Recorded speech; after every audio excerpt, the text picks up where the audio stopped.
Most of us are led by public opinion. Most of us are led by our emotions. That's why we can't see. A generation needs to wake up. How can you be a Christian for 4 months? You've not heard God.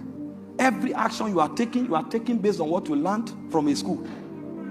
Every action you are taking from what a friend suggested.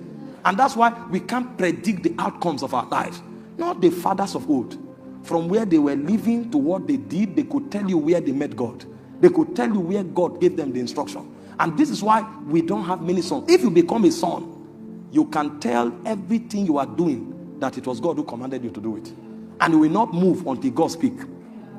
It may be difficult, but if we don't get to this level, let's forget territory. Because it will be like sending babies into the camp of the enemy. That the casualty will be enormous. You say, let's go and take over the demon that is doing what? He did what? Some of the people you are carrying, they fornicated last night. They should be repenting. You are talking deep. Are you joking? You now come back, all of a sudden, some of them are dying, they are pursuing them from work because you have aggravated the devil. Say, oh, so you are the ones who want to fight me in this territory. He will now show up, the gates are porous because they are not sons. Are you seeing? So we need sons. People who are led.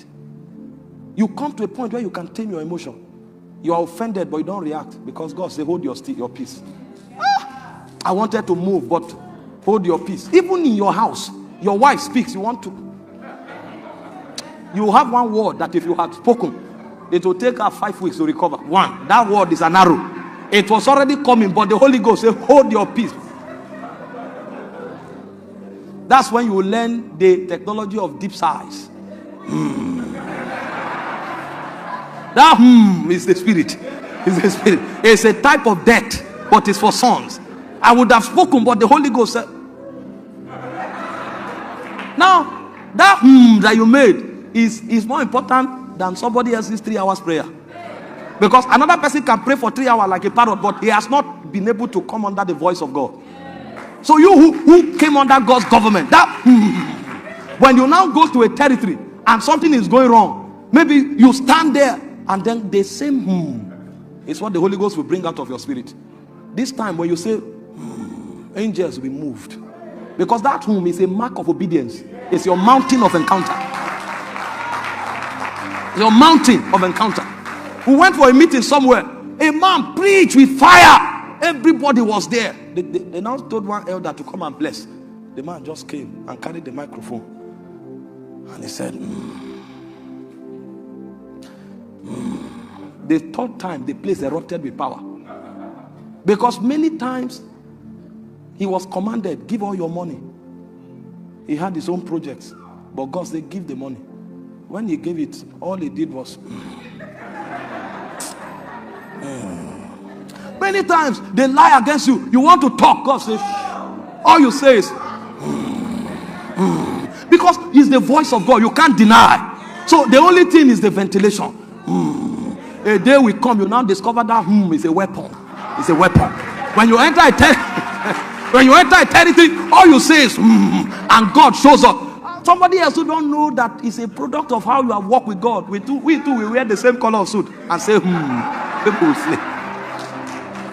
As many as are led. If the Holy Ghost begins to lead you, your path will be narrow.